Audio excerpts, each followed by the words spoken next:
entramos no período neolítico. O que aconteceu? Vamos retomar o que eu falei lá antes. A gente desenvolve agricultura, desenvolve pecuária, para de ser nômade, começa a ter mais acesso a calorias e ter mais maneira de guardar essas calorias, né? Porque é muito mais fácil guardar uma semente ou alguma coisa ali que não vai apodrecer tão fácil quanto uma fruta que vai estragar em 2, 3 dias, dependendo da temperatura, né?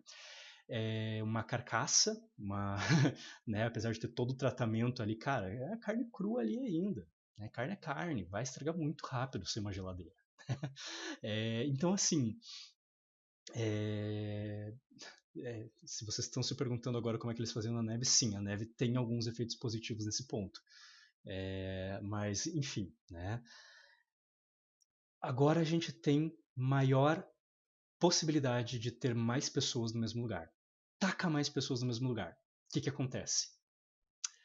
Primeiro a gente vai perceber que nem todo mundo vai se conhecer tão intimamente. Mesmo que a gente vá para o Neolítico, para a Idade do Bronze, ok? Que foi o período logo depois do Neolítico, em que a gente ia ter sociedades assim muito arcaicas, né? A gente vai ter desde Uruk, né? Na a capital do antigo império, é que dá para a gente chamar de império, né? Dos Sumérios, vamos dizer assim. A gente vai avançando mais, a gente vai ver o Antigo Egito, né, da Idade do Bronze, a gente vai ver o povo minoico ali, né, em Cretas, em Minos, né, na parte das ilhas ali da Grécia.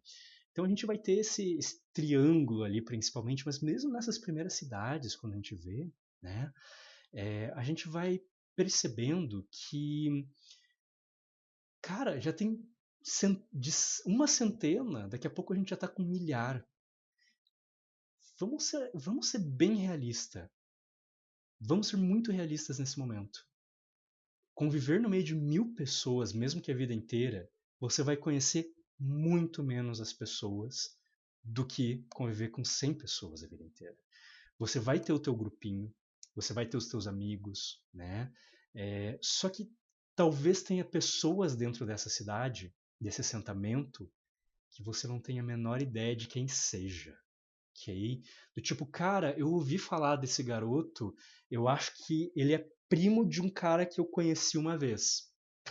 Tipo, isso num bando de 100 pessoas não acontece, né? Então aí o que acontece? Você vai tendo situações em que a sociedade tem que se modificar. A gente começa a criar coisas como, por exemplo, leis, Código de Hammurabi, né? A gente está falando aí de Babilônia, a lei de Italião, a boa e velha olho por olho, dente por dente, né? Primeiro código escrito ali.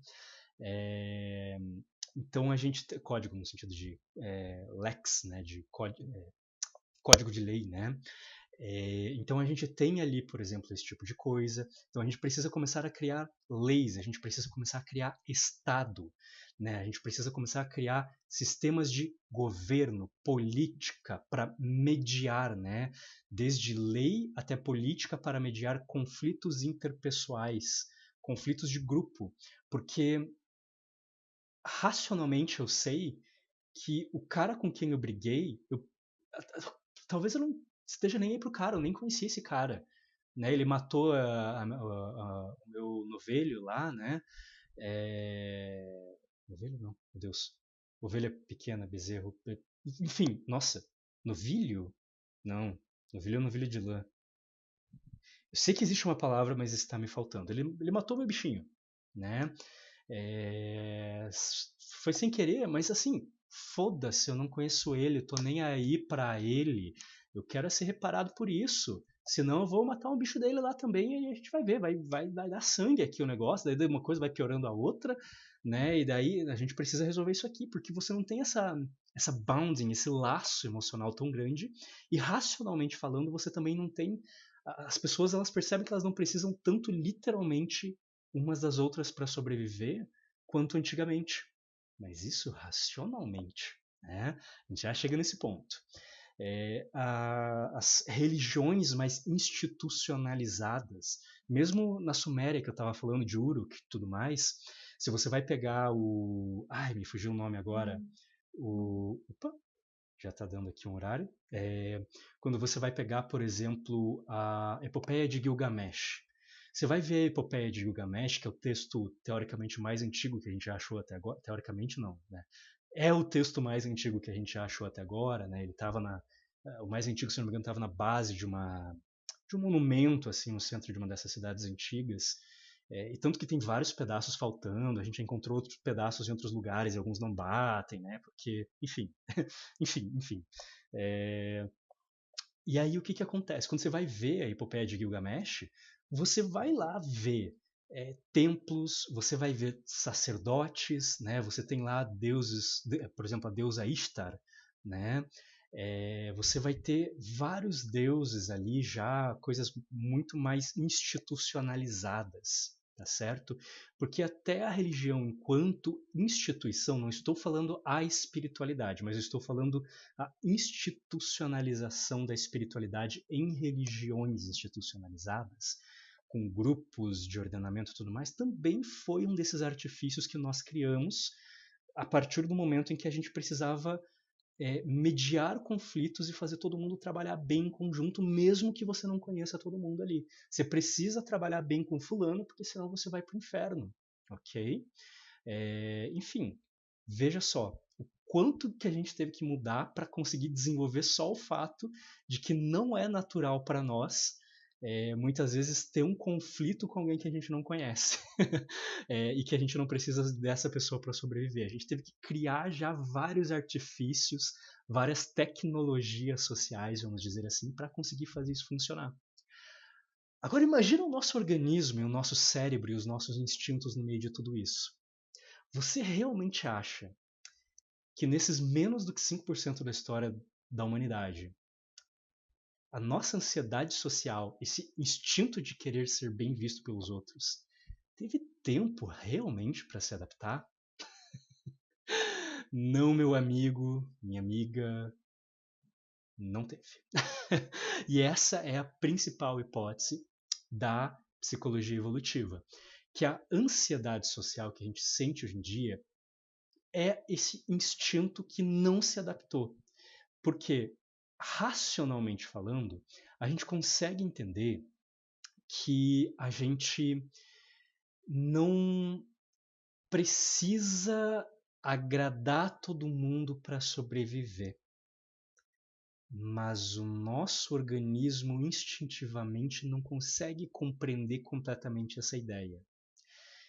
Nosso organismo se desenvolveu para quando a gente conhecia 100 pessoas quase que a vida inteira, e aí a gente precisava agradar todas elas, ou pelo menos a maioria, para que ninguém ferrasse com a gente lá e a gente fosse exilado. Se você mora numa cidade grande, no centro de uma capital, por exemplo, desce do teu prédio, dá uma volta do quarteirão e eu te garanto que a grande chance de você ter olhado para mais de 100 pessoas e você não vai saber o nome de nenhuma delas. Ok, uma volta no seu quarteirão. É absurdo, o nosso cérebro não consegue entender a escala que as coisas tomaram. Para o nosso cérebro, é bem provável que ele ainda mantenha completamente esse instinto de eu preciso que todas as pessoas com quem eu interajo gostem de mim, vão com a minha cara, porque senão eu tô morto. Porque senão, não que necessariamente o nosso cérebro vai entender que a gente seria exilado, mas ele vai entender que a gente vai de base, né? Que a gente não vai passar nossos genes adiante, que a gente está em perigo, né? De novo, tecnicamente talvez o nosso cérebro nem entenda, foi só um acaso evolutivo que foi selecionado, né? Uma mutação randômica que acabou sendo selecionada por muito tempo de pressões ambientais, certo? Isso é muito importante. Isso quer dizer que uma dose de ansiedade social, assim como a ansiedade como um todo, é muito positiva mesmo nos tempos atuais. Uma dose disso ajuda a gente a pensar: ok, eu vou apresentar o meu TCC, ok, eu trabalho de conclusão de curso da faculdade, eu estou um pouco ansioso, tá dando aquele frio na barriga, por quê? Porque eu sei que isso é importante e eu preciso agradar a minha banca, eu preciso ter um bom desempenho, eu preciso, acima de tudo, não apenas ter um bom desempenho, mas eu preciso que a banca veja que eu tenho um bom desempenho, considere que eu tenho um bom desempenho, porque vai culminar em tudo que eu fiz até agora para eu conseguir meu diploma no final das contas. Talvez seja a última coisa que está faltando para me formar. Cara, isso é muito importante, tem muita coisa em jogo. Então faz muito sentido você estar ansioso nesse momento, porque um pouco de ansiedade vai te ajudar a perceber que você está numa situação arriscada e não dar bobeira, ok? E tentar ser o melhor possível. Você vai ficar atento, certo? Você não vai dormir no ponto, você não vai falar, tipo, foda-se, vou dormir tarde, meu TCC é amanhã, daí eu vou acordar meio mal aí, quem sabe até bebi ontem, tô de ressaca. Mas sabe como é que é, né? Não importa tanto aí, nada a ver, né? Eu vou fazer lá o negócio, putz, esqueci o pendrive com o PowerPoint. Ai, não. Tá tudo bem, não tô ansioso. Cara, a ansiedade ajuda a gente a ficar orientado para a tarefa, né? Então, a ansiedade social é a mesma coisa, mas ajuda a gente a ficar orientado para momentos em que agradar outros seres humanos é uma coisa muito importante. Porém, é muito fácil a ansiedade social e a vergonha, né, nesse sentido, ficarem muito disfuncionais, geralmente por dois motivos. Primeiro, a gente tem coisas como transtorno de ansiedade social e etc., mas a gente tem algumas características que a gente percebe que naturalmente a ansiedade social, muito, como eu falei, provavelmente por questões genéticas, é maior em algumas pessoas do que outras. Talvez o cérebro da pessoa veio com aquela característica mais forte, o organismo daquela pessoa sente isso mais forte, e é muito mais fácil para ela não compreender que ela não está em perigo se ela tropeçou na esquina e algumas pessoas aleatórias viram ela tropeçando. Que ela não está correndo risco de morte só porque ela passou uma vergonha em público, com pessoas que nunca mais vão ver ela. Então é muito fácil a gente acabar caindo nesses pequenos enganos e a gente tem que usar a racionalidade para tentar contra-atacar. Por isso que um psicólogo é tão interessante nesse sentido.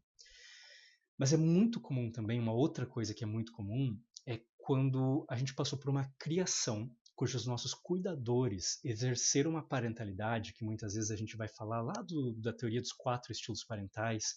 Tem um vídeo sobre isso, veja uma playlist sobre os 4 estilos parentais aqui no meu canal mesmo, mas vocês vão ver que cuidadores que são muito mais, como é o termo mesmo?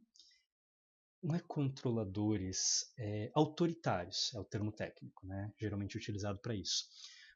Que são muito mais autoritários, no sentido que cobram muito, que atrelam o afeto que eles dão para vocês e o teu valor ao teu desempenho, um desempenho que às vezes é insano eles quererem que você tenha, muitas vezes considerando a sua idade, as suas capacidades neurológicas, físicas e etc., né? Esses cuidadores podem ir condicionando a gente a fazer um curto-circuito errado. Por quê? Quando crianças, nós dependemos dos nossos cuidadores para sobreviver. Esse é um instinto muito importante nosso. E como que a gente, depois de não conseguir mais chorar, vamos dizer assim, e garantir que os cuidadores vão cuidar da gente, como é que a gente garante essa sobrevivência mais? Né? De novo, a gente deve ter tido um instinto que foi selecionado para fazer a gente tentar fazer com que os cuidadores gostem de nós. Então, saber que os cuidadores gostam de nós diminui a chance de que a gente seja abandonado e continue sobrevivendo. E como que a melhor maneira de uma criança se sentir segura com relação a saber que os cuidadores gostam dela? Com os cuidadores demonstrando afeto. Se os cuidadores são autoritários e condicionam o afeto, né, só dão afeto ou migalhas de afeto, quando a criança tem desempenhos grandes e absurdos e tiram completamente esse afeto, quando ela não agrada completamente seus cuidadores, muito provavelmente esse instinto de começar a aprender a agradar os cuidadores, que serve muitas vezes como uma base que é generalizada na nossa neurologia para lidar com as outras pessoas ao longo da vida, isso se une com esse instinto de ansiedade social que a gente já tem para nossa sobrevivência, e o curto-circuito é brabo. Okay? O que acontece? A gente geralmente chega na ideia de eu não tenho valor por mim mesmo. Eu só tenho valor quando eu agrado as outras pessoas, quando eu tenho um desempenho que é bem visto pelos outros. Seja eu ser o cara engraçado, Seja eu ser a pessoa inteligente, seja eu ser a pessoa comportada, a pessoa que é muito autônoma, independente desde muito cedo, né? Enfim, vão ser principalmente as características que os nossos pais mais cobravam de nós, né? Tende a ser isso, mas a gente também às vezes pode apimentar com umas ideias nossas ali, ou que a gente aprendeu em outros lugares, para tornar esse bicho-papão ainda mais personalizado, né? Mas acaba acontecendo que, de fato, né, gera todo esse problema de aprendizado, e aí é muito fácil a gente cair na idade adulta, ou às vezes até na adolescência já, com uma ansiedade social completamente disfuncional, porque ele vai estar ativando esse mecanismo de sobrevivência de se eu literalmente não agradar todo mundo, eu corro risco de vida. Minha sobrevivência está em jogo. Mas, de novo, quem quer todo mundo numa sociedade em que a gente mora em cidades? Uma cidade pequena tem centenas de milhares de pessoas. Ok? A gente vive numa sociedade em que uma cidade pequena é uma cidade com centenas de milhares de pessoas. Gente, você percebe como não bate com a realidade? A gente fica dando curto-circuito direto nesse mecanismo de sobrevivência do nosso organismo quando ele está, de novo, ele caiu numa disfuncionalidade completa. Ele está atrapalhando ao invés de ajudar.